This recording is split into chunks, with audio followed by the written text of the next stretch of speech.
Si vous n'avez jamais vu de zélotes dans l'évangile, parce que le véritable zélote, ce n'est pas notre frère Serge. Moi, je suis un premier zélote.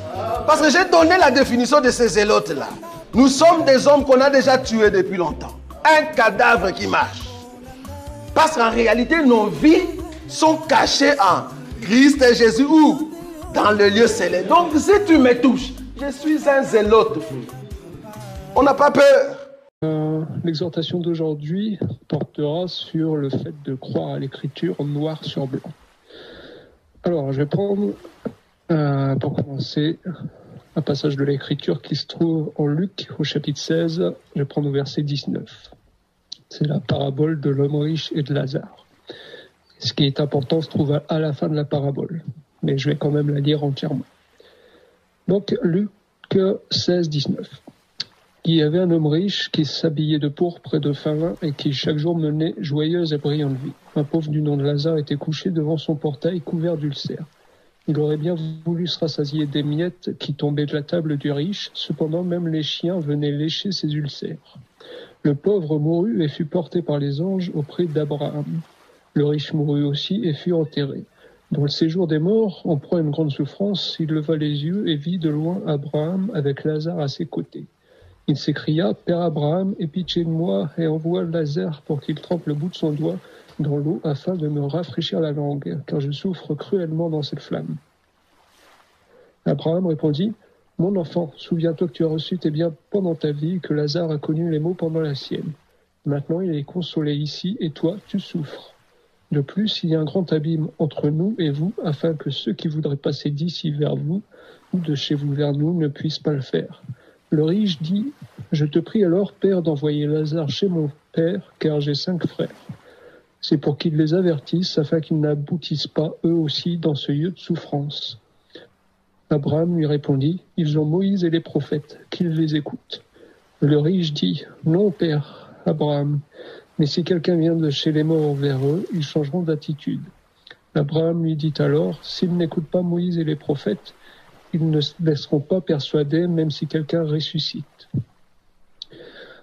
Donc ici, le point important qui se trouve à la fin de la parabole et que je voulais vous partager, c'est lorsque le riche, donc qui reprend une grande souffrance, car il a eu tous les biens qu'il voulait pendant sa vie terrestre, et que Lazare, lui, était pauvre et n'avait eu aucun bien, ce qui fait que Lazare s'est retrouvé dans l'endroit de paix avec Abraham, tandis que le riche s'est retrouvé dans le lieu de souffrance.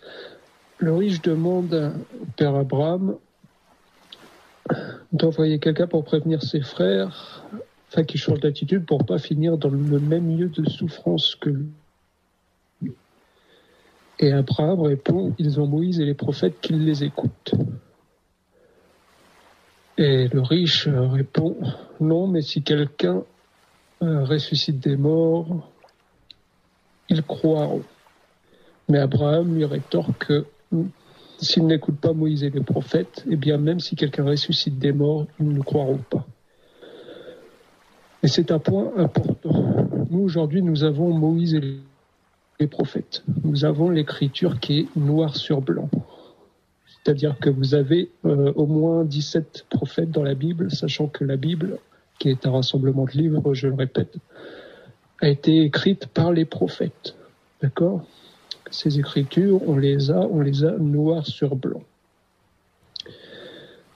Et il se trouve que, à force de savoir que c'est dans la révélation et que Dieu a caché une pensée céleste derrière toutes ces écritures, eh bien certaines personnes se mettent à douter de l'écriture noir sur blanc et à voir directement la révélation qui se trouve derrière.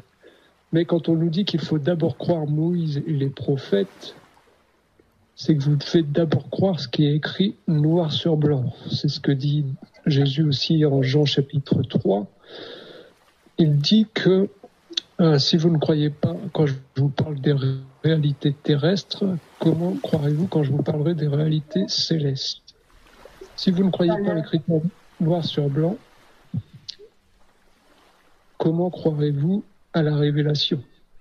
Et si vous vous mettez à contredire les écritures qui sont noires sur blanc, eh bien, n'espérez pas obtenir une révélation qui soit valable derrière. Quand l'Écriture vous dit que, par exemple, l'homme a été tiré de la poussière et que c'est le serpent qui a trompé Ève, eh bien, comme le disait un de nos compatriotes célestes, le prophète qui a la Médard, eh bien, c'est réellement un serpent qui s'est mis à parler. Il n'y a pas à voir tout de suite la révélation derrière. Il faut croire à ce qui est écrit noir sur blanc. Il y avait un jardin, il y avait Adam, il y a un serpent qui s'est mis à parler. Et ce n'est pas la seule fois où c'est arrivé. Je vous ferai dire que le texte dit aussi à propos il me semble que c'est Balaam et Balak, qu'une ânesse a fait entendre une voix humaine pour s'opposer à la folie du prophète. Donc c'est pas la seule fois où un animal se met à faire entendre une voix humaine. D'accord ? Ces choses-là qui sont écrites noir sur blanc, il faut y croire. Et je sais très bien qu'il y a on peut croire aussi qu'il y a des contradictions dans la Bible, dans ces écritures, mais ce n'est pas le cas. On va voir ça tout de suite.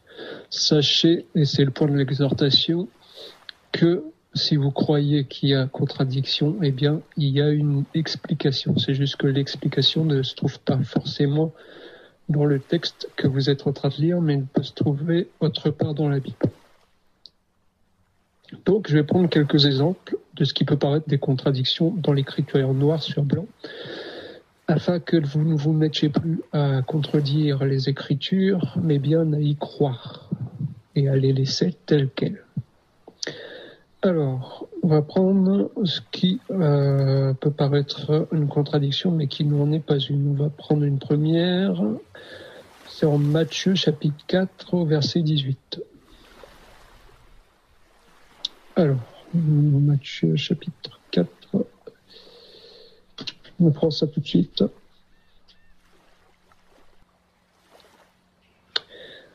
C'est à propos de la rencontre entre Jésus et ses disciples.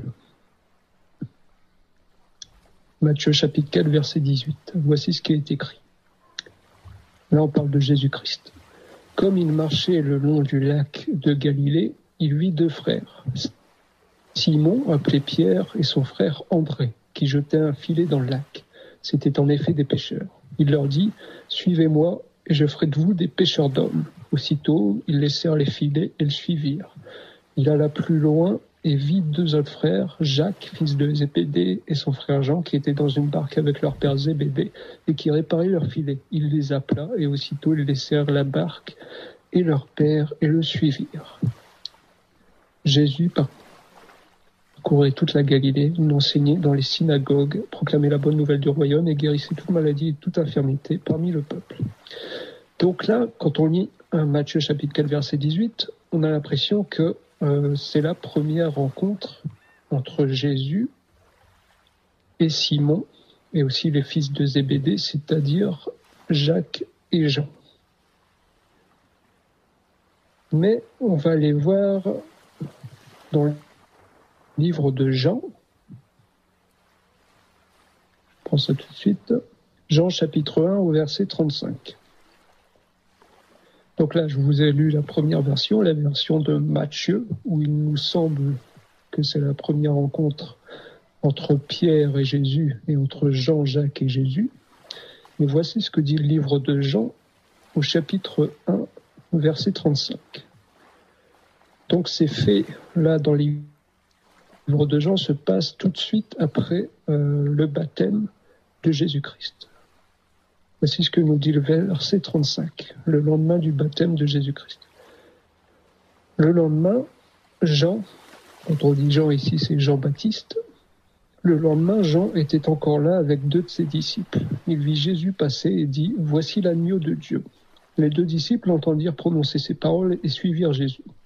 Jésus se retourna et voyant qu'ils le suivaient, leur dit « Que cherchez-vous » Ils lui répondirent « Rabbi », ce qui signifie « maître », où habites-tu ? Venez, leur dit-il, et voyez. Ils y allèrent donc, virent où il habitait et restèrent avec lui ce jour-là. C'était environ 4 heures de l'après-midi. André, le frère de Simon-Pierre, était l'un des deux qui avait entendu les paroles de Jean et qui avait suivi Jésus. Il rencontra d'abord son frère Simon et lui dit « Nous avons trouvé le Messie qui correspond à Christ ». Il le conduisit vers Jésus. Jésus le regarda et dit « Tu es Simon, fils de Jonas, tu seras appelé Céphas », ce qui signifie Pierre. Le lendemain, Jésus décida de se rendre en Galilée. Il rencontra Philippe et lui dit « Suis-moi ». Philippe était de Bethsaïda, la ville d'André et de Pierre. Philippe rencontra Nathanaël et lui dit « Nous avons trouvé celui que Moïse a décrit dans la loi et dont les prophètes ont parlé, Jésus de Nazareth, fils de Joseph. » Nathanaël lui dit « Peut-il sortir quelque chose de bon de Nazareth ?» Philippe lui répondit « Viens et vois. » Jésus vit Nathanaël s'approcher de lui et dit de lui « Voici vraiment un Israélite en qui il n'y a pas de ruse. » « D'où me connais-tu » lui dit Nathanaël. Jésus lui répondit « Avant que Philippe t'appelle, quand tu étais sous le figuier, je t'ai vu. » Nathanaël répondit « Maître, tu es le Fils de Dieu, tu es le roi d'Israël. » Jésus lui répondit « Parce que je t'ai dit que je t'ai vu sous le figuier, tu crois? Tu verras de plus grandes choses que celle-ci. » Il ajouta « En vérité, je vous le dis, vous verrez désormais le ciel ouvert et les anges de Dieu monter et descendre au-dessus du Fils de l'homme. » Donc là, on vient de voir une seconde version de la rencontre avec Simon-Pierre. En Matthieu, on nous dit que Jésus marche le long du lac de Galilée. Il voit Simon-Pierre, il l'appelle. Il voit Jacques et Jean et il les appelle. Et ils se mettent tous à le suivre. Tandis que là, dans le livre de Jean, on nous explique que le frère de Pierre, qui est André, faisait partie des disciples de Jean le Baptiste. Il rencontre Jésus.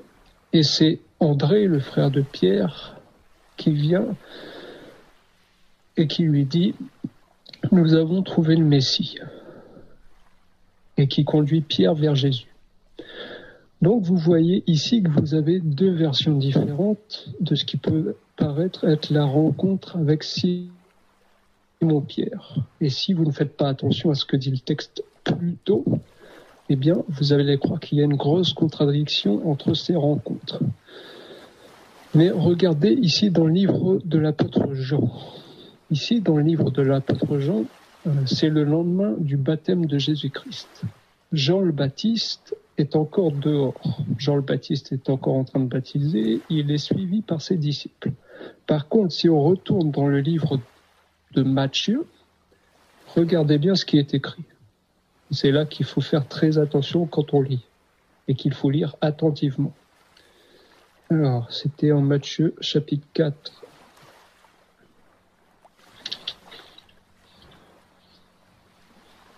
Au verset 18, la rencontre, mais là je vais prendre au verset 12. C'est un peu plus haut. Écoutez bien ce qui est écrit. Je vous rappelle que dans le livre de Jean, Jean le Baptiste est encore libre de ses mouvements. Par contre, ici, dans le livre de Matthieu, écoutez bien, lorsqu'il apprit que Jean avait été arrêté, Jésus se retira en Galilée. Il quitta Nazareth et va habiter à Capernaum, ville située près du lac, dans le territoire de Zabulon et de Nephtali. Et c'est quelques versets plus loin qu'il rencontre Simon-Pierre.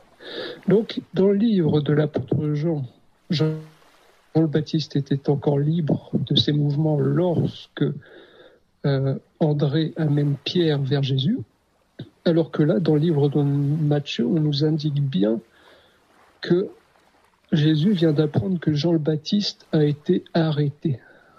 Donc, ce n'est pas le même moment.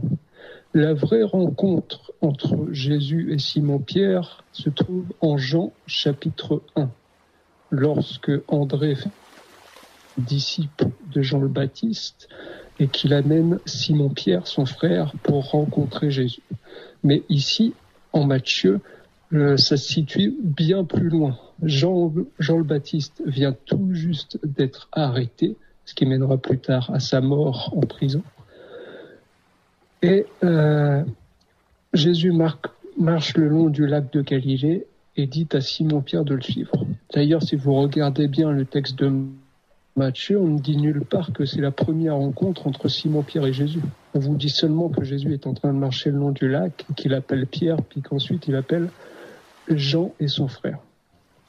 Donc, Matthieu chapitre 4 n'est pas la première rencontre de Jésus avec ses apôtres. La première rencontre entre Pierre et Jésus se situe en Jean chapitre 1. Et ce qui est écrit en Matthieu chapitre 4, se situe bien plus loin, c'est-à-dire qu'ils se connaissent déjà. C'est juste Jésus qui appelle les apôtres pour qu'ils le suivent. Voilà, ça c'est ce qui paraissait être une contradiction entre les rencontres, mais il n'y a qu'une seule rencontre, c'est celle du livre de Jean. Le reste n'est pas une rencontre, mais simplement peut-être pas une deuxième vue, une troisième, mais un moment qui se situe bien plus tard, un moment normal entre les disciples. Et ce n'est pas une rencontre. D'accord ? Deuxième exemple de ce qui peut paraître une contradiction dans l'écriture noir sur blanc. Je donne quelques exemples pour bien vous montrer que les réponses ne sont pas forcément dans le même texte, ne se situent pas dans les mêmes chapitres, dans les mêmes versets, d'accord ? Mais que lorsqu'on croit qu'il y a une contradiction dans le texte noir sur blanc, eh bien non, il y a toujours une réponse à ces choses. C'est pourquoi je vous dis encore qu'il faut croire à l'écriture noir sur blanc avant de pouvoir affirmer que vous croyez en Jésus-Christ. Car si vous ne croyez pas à l'écriture, comment pouvez-vous affirmer croire en Jésus-Christ ? Car c'est lui-même qui a donné toutes ces paroles et qui a demandé à ses prophètes et qui a, par ses prophètes, mis par écrit toutes ces paroles. Si vous ne croyez pas ces écritures, eh bien vous ne croyez pas Dieu, vous ne croyez pas Jésus-Christ. Alors, le deuxième exemple que je voulais vous montrer se situe, c'est un exemple bien connu, 1 Samuel. 1 Samuel, c'est sur la mort de Saoul, ou Saul, ça dépend comment on prononce.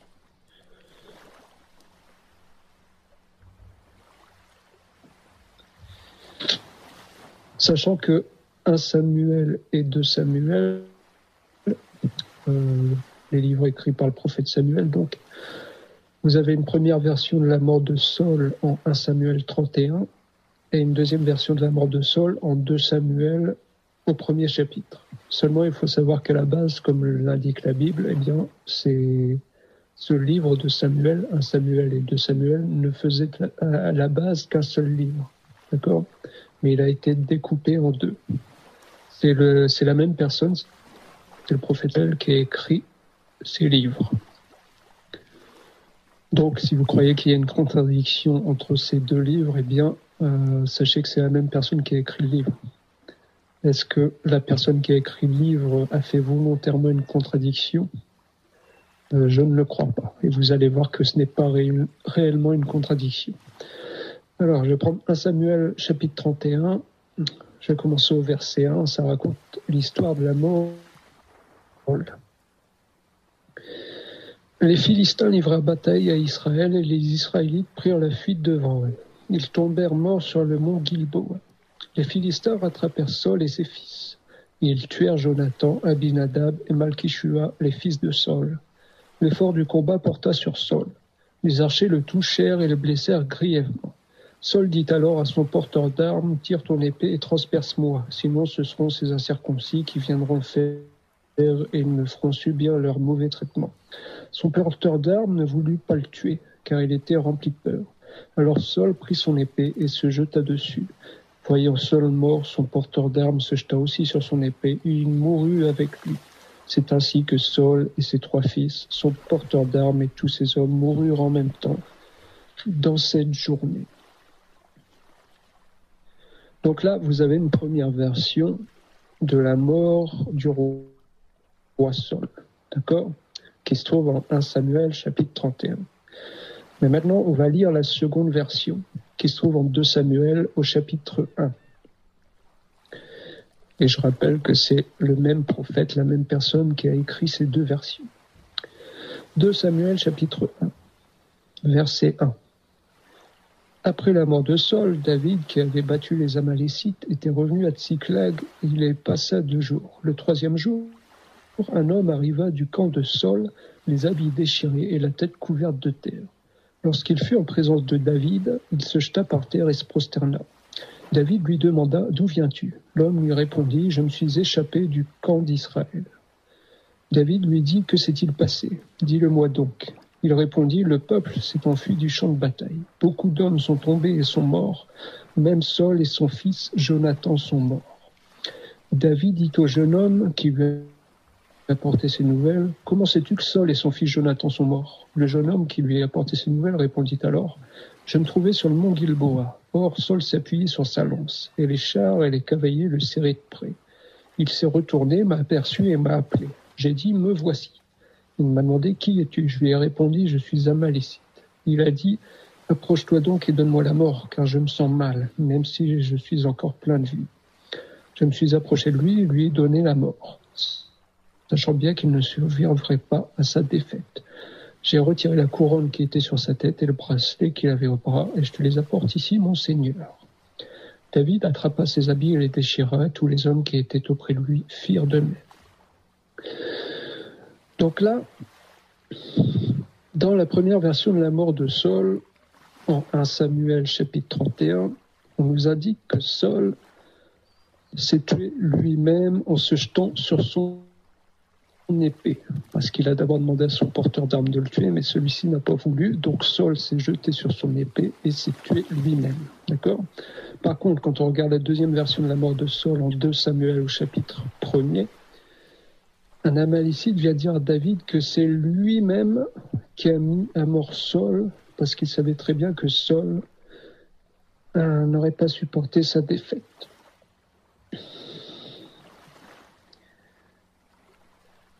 Il dit, je lui ai donné la mort, sachant bien qu'il ne survivrait pas à sa défaite. Donc là, si on reste comme ça, on se dit qu'effectivement, il y a contradiction entre la première version et la deuxième version. Dans une version, Saul s'est donné la mort lui-même. Dans l'autre version, un Amalécite affirme avoir donné la mort à Saul. Mais là encore, vous verrez qu'il faut faire très attention pour bien comprendre les choses. Vous allez comprendre qu'en 1 Samuel au chapitre 31, c'est l'auteur du livre, c'est-à-dire le prophète Samuel, qui rapporte comment Saul est mort. Mais lorsque vous regardez en 2 Samuel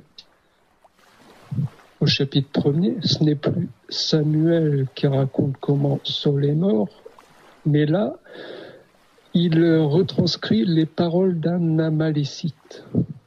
Ce n'est pas du tout la même chose.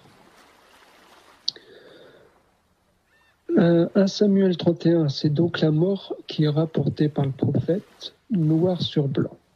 Tandis qu'en 2 Samuel chapitre 1er, ce sont les paroles d'un Amalécite qui sont rapportées.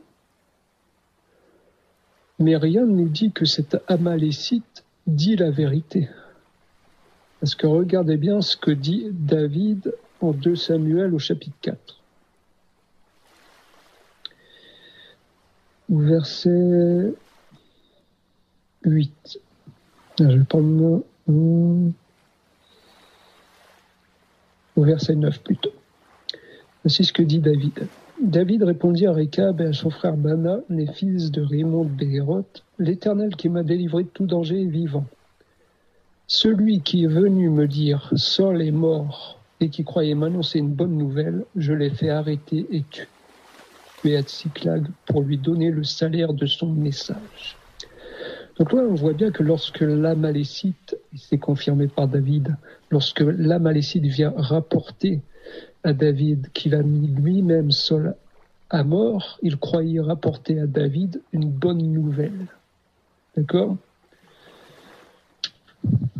Et qu'est-ce que vous croyez qui se passe quand on espère apporter à quelqu'un une bonne nouvelle? Eh bien, on espère obtenir une récompense.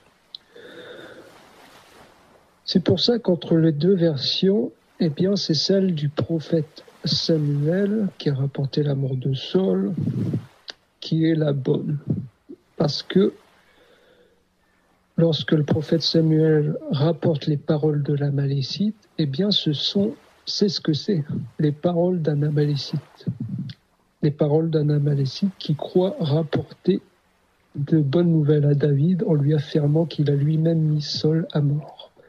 Parce qu'il croyait que ce serait une bonne nouvelle. Pourquoi ? Parce que Saul était ennemi de David depuis un petit moment. D'accord ? Et il croyait certainement que David allait lui donner récompense pour avoir tué Saul. Mais les deux versions ne sont pas incompatibles. Oui, Saul est bien mort en se jetant lui-même sur son épée. Et après la mort de Saul, un Amalécite est bien venu raconter à David qu'il avait lui-même mis à mort Saul parce qu'il croyait rapporter une bonne nouvelle à David. En réalité, ces deux versions se complètent. Ces deux versions se sont bel et bien passées. D'accord ? Saul est mort de ses propres mains. Il s'est jeté sur son épée. Et un Amalécite est venu rapporter à David qu'il avait lui-même mis à mort Saul. Ces deux choses se sont réellement passées et ont été écrites noir sur blanc par le prophète Samuel. Voilà, elles se complètent. Donc, il n'y a pas de contradiction, c'est juste le rapportage des faits qui se sont déroulés. Et vous verrez que en c'est 1 Chronique ou 2 Chroniques, attendez. C'est 1 Chronique, chapitre 10. 1 Chronique qui est un autre livre de prophètes, pour avoir un deuxième témoin, car 1 Chronique est écrit, lui, par le prophète Esdras. 1 Chronique au chapitre 10.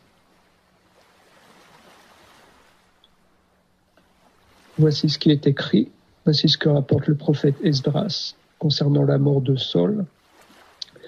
Les Philistins livrèrent bataille à Israël et les Israélites prirent la fuite devant eux. Ils tombèrent morts sur le mont Gilboa. Les Philistins rattrapèrent Saul et ses fils et ils tuèrent Jonathan, Abinadab et Malchishua, les fils de Saul.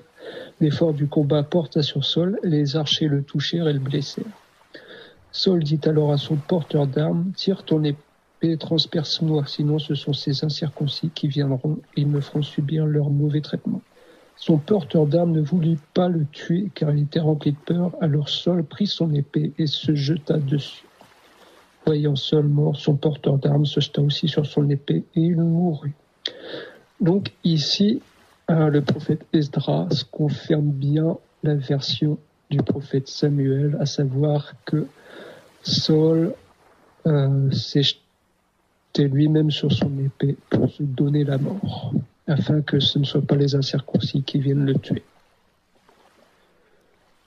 Donc voilà, vous avez deux témoins, c'est elle et bien Saul qui s'est jeté sur son épée pour se donner lui-même la mort. Et ensuite, un Amalécite est arrivé vers David pour lui affirmer que c'est lui-même qui avait tué Saul. Mais ce n'est pas le cas. Il mentait. Il croyait porter une bonne nouvelle à David. Il croyait sûrement recevoir une récompense pour cette bonne nouvelle. Mais il n'a pas tué Saul. Saul s'est tué en se jetant lui-même sur son épée. Donc voilà, il n'y a pas de contradiction, c'est juste que le prophète Samuel a rapporté tous les événements, à savoir la mort, comment Saul s'est jeté sur son épée, et ensuite comment un Amalécite a menti à David en lui disant que c'était lui qui avait mis à mort Saul. Donc je vais reprendre encore... Non, au niveau des exemples de soi-disant contradictions, on va s'arrêter là. Mais je vais vous montrer aussi que tout n'est pas toujours écrit au même endroit, comme je l'ai dit tout à l'heure. Les livres se complètent, les prophètes se complètent.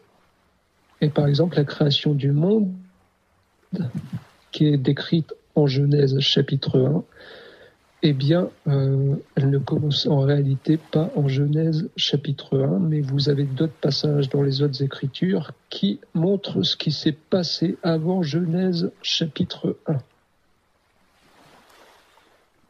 Donc, pour commencer, je vais prendre Genèse chapitre 1. C'est pour ça qu'un petit rappel, il est très important de lire la totalité de la Bible, d'accord ?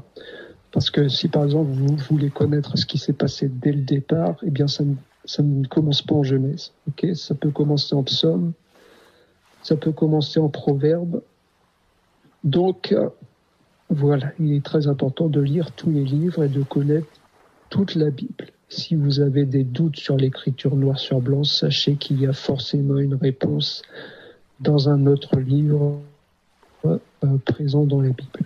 D'accord ? Si ce n'est pas dans le livre de Genèse, c'est dans un autre livre de la Bible. Mais il y a toujours une réponse à ces soi-disant contradictions et une réponse lorsque vous recherchez des choses qui sont passées dans un temps différent. Alors, Genèse chapitre 1, on nous dit au verset 1, « Au commencement, Dieu créa le ciel et la terre n'était que chaos et vide. Il y avait des ténèbres à la surface de l'abîme et l'Esprit de Dieu planait au-dessus de l'eau. » Donc là, on voit en Genèse chapitre 1, verset 1, qu'il y a déjà la création du ciel et de la terre et que la terre est déjà là et qu'elle n'est que chaos et vide. Mais regardez par exemple ce que dit Proverbe au chapitre 8 au verset 22. On va prendre ça.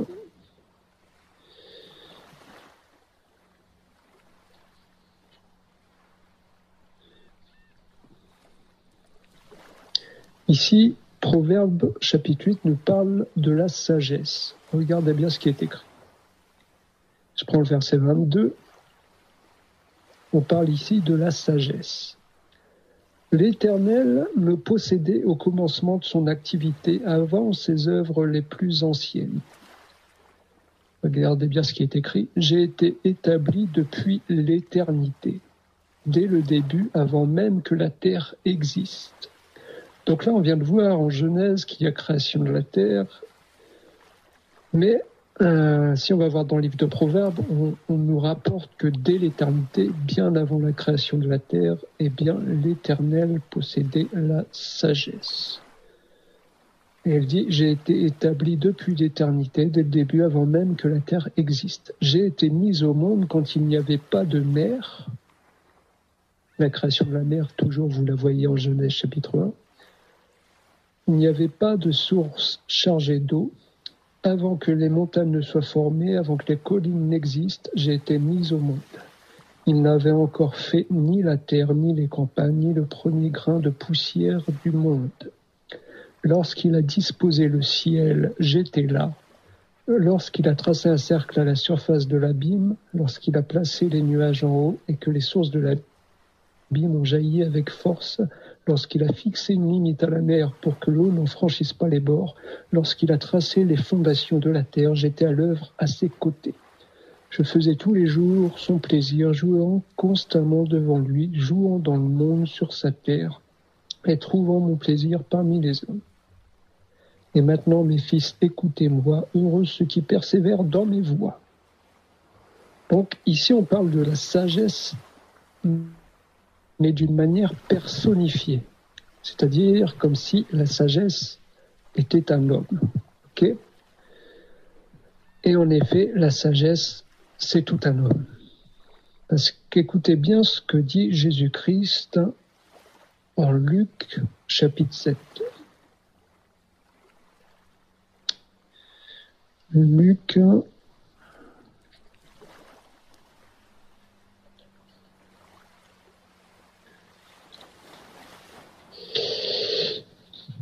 chapitre 7, au verset 34. Là, c'est Jésus-Christ qui parle. Le Fils de l'homme est venu, il mange et il boit, et vous dites, c'est un glouton et un buveur, un ami des collecteurs d'impôts et des pécheurs. Là, il parle de lui-même, parce que les pharisiens disent que Jésus mange et boit, que c'est un glouton et un buveur. D'accord ? Mais Jésus-Christ finit par dire, mais la sagesse a été reconnue juste par tous ses enfants. Donc, Jésus-Christ est en train de dire qu'on le traite de glouton et de buveur, mais que la sagesse a été reconnue juste par tous ses enfants. Lorsqu'il dit la sagesse a été reconnue juste par tous ses enfants, eh bien, il parle de lui-même, parce que lui-même, Jésus-Christ, est la sagesse personnifiée. C'est pour ça qu'après la crucifixion, il me semble qu'il y a un passage de l'Écriture où il est dit « Celui-ci était vraiment injuste ». C'est ici ce qui est dit, mais la sagesse a été reconnue juste par tous ses enfants. Et d'ailleurs, lorsque, après la crucifixion, il est dit que celui-ci était vraiment injuste, il me semble que c'est un soldat romain qui dit cela. C'était aussi pour signifier que oui, les non-juifs, les Romains, faisaient aussi partie des enfants de Dieu, des enfants de la sagesse, des enfants de Jésus-Christ. D'accord ? Donc ici, en Proverbe chapitre 8, lorsqu'on parle de la sagesse personnifiée, eh bien, il s'agit de Jésus-Christ. C'est pourquoi elle dit, lorsque toute la création a été faite, « J'étais à l'œuvre à ses côtés ». Or, rappelez-vous ce qu'a déjà dit Jésus-Christ, « Mon Père et moi, jusqu'à maintenant, nous sommes à l'œuvre. Je suis à l'œuvre, mon Père aussi est à l'œuvre. » D'accord ? C'est un simple rappel. C'est la même chose. Et c'est ce que vient nous confirmer Colossiens au chapitre 1, verset 15. Colossiens, chapitre 1, verset 15. Voici ce qui est dit. Le Fils, on parle ici du Fils de Dieu, c'est-à-dire Jésus-Christ, le Fils est l'image du Dieu invisible, le premier-né de toute la création. Donc, on nous confirme ici que Jésus-Christ est le premier-né. La première chose qui a été créée, c'est l'image du Dieu invisible, c'est-à-dire Jésus-Christ. En effet, c'est en lui que tout a été créé dans le ciel et sur la terre, le visible et l'invisible, trône, souveraineté, domination, autorité, tout a été créé par lui et pour lui. Il existe avant toute chose et tout subsiste en lui. Il est la tête du corps qu'est l'Église. Ah, on nous répète ici, il existe avant toute chose. Donc, avant la création invisible, avant la création visible, avant Genèse chapitre 1, verset 1, eh bien, il y a le premier-né de toute chose, c'est Jésus-Christ, qu'on nous dit ici être l'image du Dieu invisible.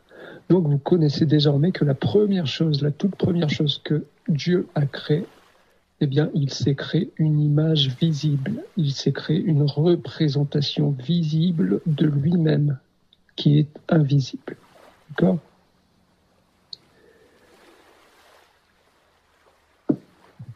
La première chose que Dieu a faite, c'est se créer une image visible. C'est le premier-né de toute la création. Et si on va voir en Psaume 104, vous avez encore des informations concernant la création. Alors, Psaume 104.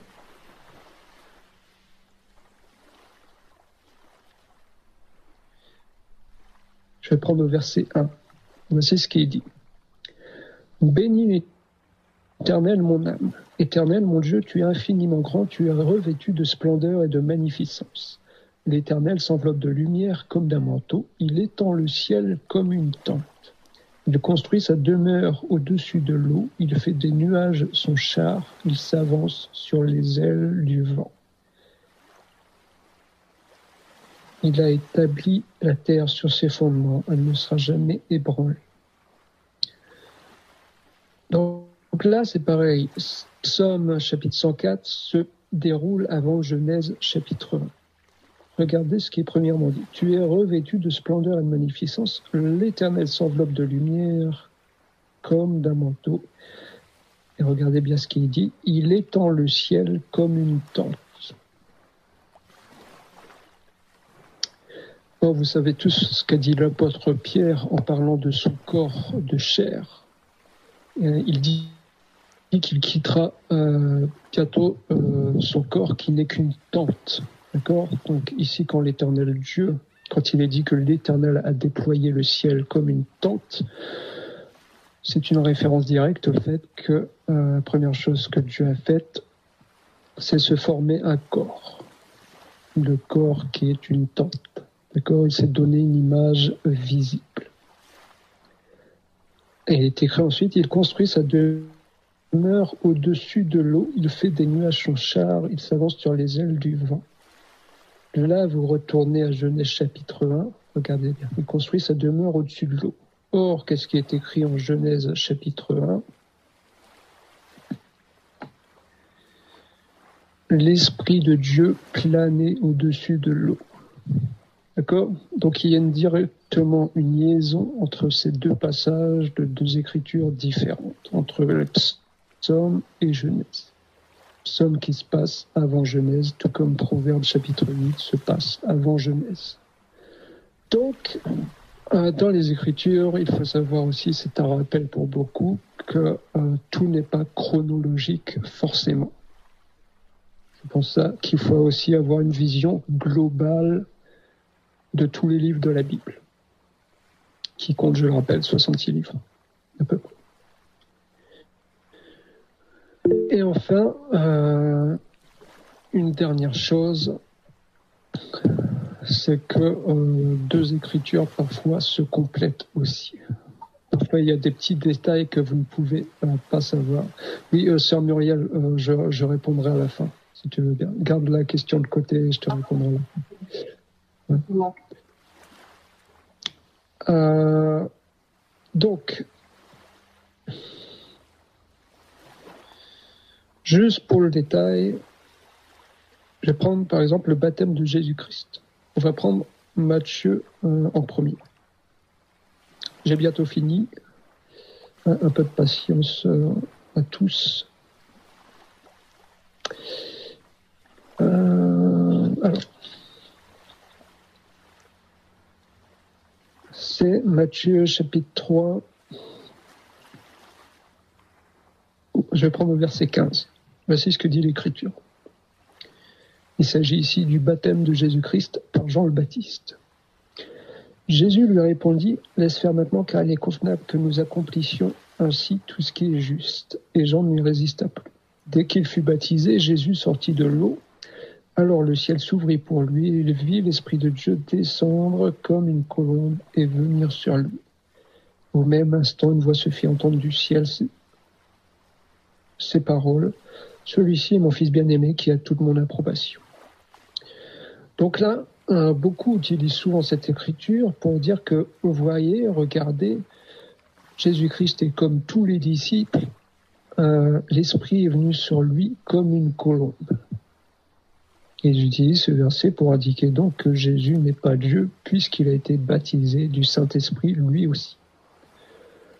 Sauf que, si on va voir dans le livre de Jean, eh bien, vous avez le détail sur ce qui s'est réellement passé et qui n'est pas présent dans le livre de Matthieu. Voici ce qui est écrit. C'est toujours le même temps, le même lieu, c'est-à-dire le baptême de Jésus-Christ, par Jean le Baptiste. Je prends Jean chapitre 1, verset 32. Je vais prendre plutôt verset 30 pour monter un peu plus haut. Là, c'est Jean le Baptiste qui parle à propos de Jésus. C'est celui à propos duquel j'ai dit, après moi vient un homme qui m'a précédé, car il existait avant moi. Pour ma part, je ne le connaissais pas, mais c'est afin de le faire connaître à Israël que je suis venu baptiser d'eau. Jean-Baptiste rendit aussi ce témoignage. Écoutez bien. J'ai vu l'Esprit descendre du ciel comme une colombe et s'arrêter sur lui.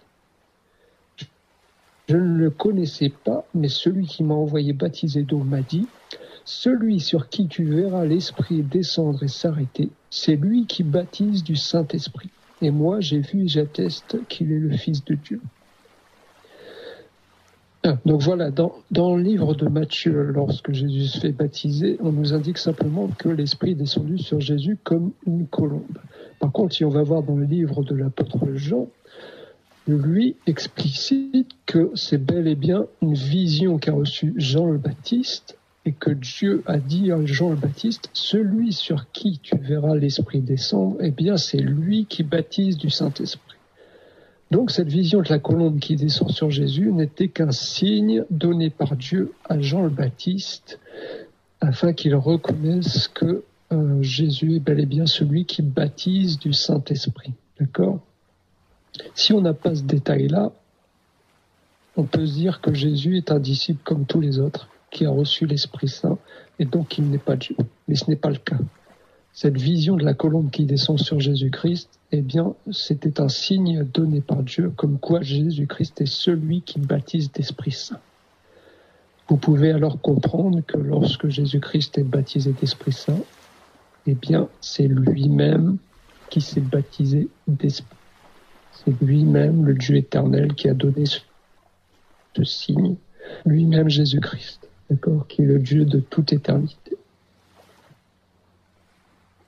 Voilà. Bon, je vais m'arrêter là. La conclusion de tout ça, c'est juste pour vous fortifier, pour vous affirmer qu'il faut croire à toutes les Écritures déjà, premièrement, noir sur blanc, ne pas chercher à enlever ou ajouter des Écritures, ne pas chercher à justifier des Écritures, et si vous justifiez des Écritures, justifiez-la par des autres Écritures qui se trouvent dans la Bible, afin d'apporter la vérité. D'accord ? Il n'y a pas réellement de contradiction. S'il y a contradiction, il y a explication qui se trouve quelque part d'autre dans la Bible. Mais croyez aux Écritures, croyez à ce qui est écrit. Ainsi, il n'y aura pas d'erreur lorsque vous aurez des révélations. D'accord ? Parce qu'il faut d'abord croire à l'Écriture, qui est noir sur blanc, avant de se lancer dans les explications célestes et de donner la pensée de Dieu au peuple. Voilà. Je prie le Dieu éternel Jésus-Christ qu'il vous ouvre les yeux et l'oreille pour l'entendement, que vous compreniez bien tout ce qui a été dit, qu'il vous fortifie encore dans la connaissance de son nom, qu'il vous fasse voir encore son visage dans les Écritures, afin que vous puissiez être transformés à la même image, passant de gloire en gloire, de la gloire terrestre à la gloire céleste, et que vous deveniez participants de la nature divine. Béni soit le Dieu éternel, qui est Dieu de toute éternité, au nom saint de Jésus-Christ, soyez tous bénis. Ainsi nous avons prié. Amen.